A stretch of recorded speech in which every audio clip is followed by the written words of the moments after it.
Many of us have heard of the fairy tale Sleeping Beauty. The name alone has become shorthand for feminine grace, timeless beauty, and romantic destiny. To be called a sleeping beauty is often seen as a compliment.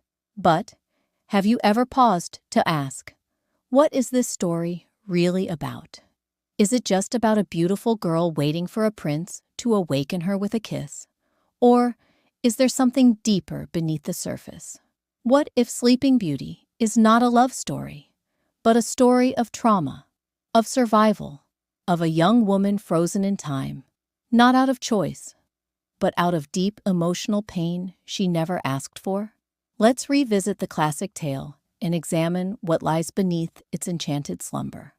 A long-wished-for child is born to a royal couple. To celebrate her birth, 7 fairies are invited to bless the child with gifts like beauty, grace, wit, and charm.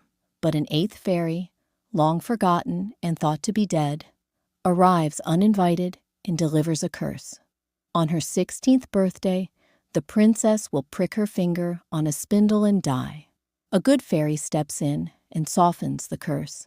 The princess won't die, she says. She'll simply fall into a deep sleep for 100 years, to be awakened by a prince's kiss. Despite the king's desperate attempt to destroy all spinning wheels, fate finds a way.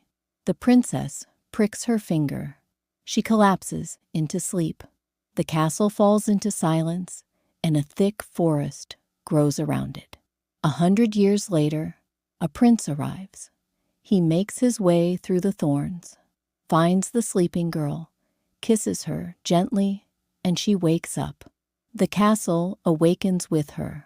Most people know Sleeping Beauty through the versions written by Charles Perrault or the Brothers Grimm, but its origins go back much further. The oldest known version comes from the 14th century French romance Perrault, but the most infamous early version is from Giambattista Basile's Sun, Moon, and Talia. In that version, a king finds the sleeping girl, Talia, and assaults her in her unconscious state. She gives birth to twins while still asleep. Only when one of the babies sucks the cursed splinter from her finger does she awaken. It's disturbing, unapologetically violent, and very far from the sanitized version we tell children today. Why did these stories survive? Because fairy tales were never just for children. They were cautionary tales, cultural blueprints, metaphors wrapped in fantasy. They often reflected the fears and power imbalances of their time.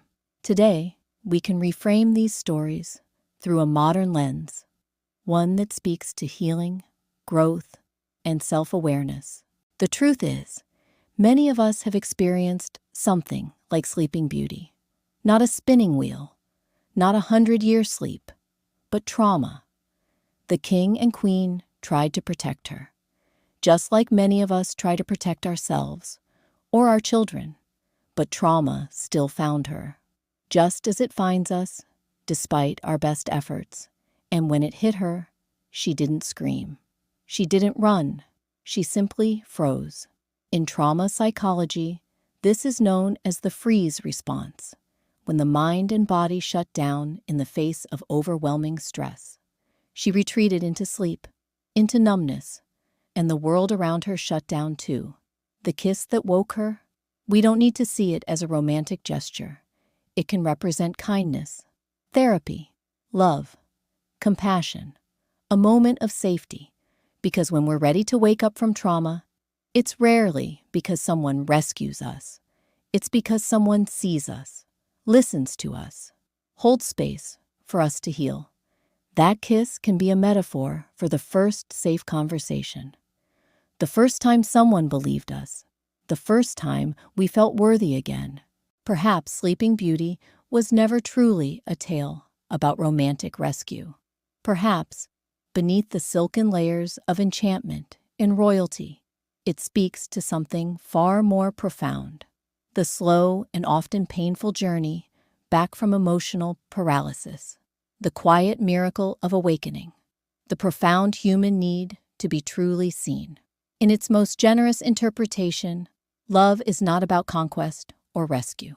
True love is beautiful because it is rooted in compassion, and a kiss is meaningful only when freely given, from a place of genuine care. Many of us carry wounds we never asked for. Trauma, like a curse, can suspend us in a kind of sleep, emotionally distant, frozen in time, disconnected from joy. But healing is not a myth. With the right support, the right tools, and the presence of those who love us for who we are, not who they want us to be, we can slowly begin to stir. We begin to wake up, not because someone saved us, but because someone saw us and offered kindness instead of judgment. This, perhaps, is why Sleeping Beauty endures. Not because it glorifies passivity or prettiness, but because it holds within it a deeper promise that healing is possible, that gentleness is powerful, that love, real, respectful love, is never imposed, and above all, that no matter how long the winter, spring can still return. There is always hope. What do you think Sleeping Beauty is really about? Share your thoughts in the comments below.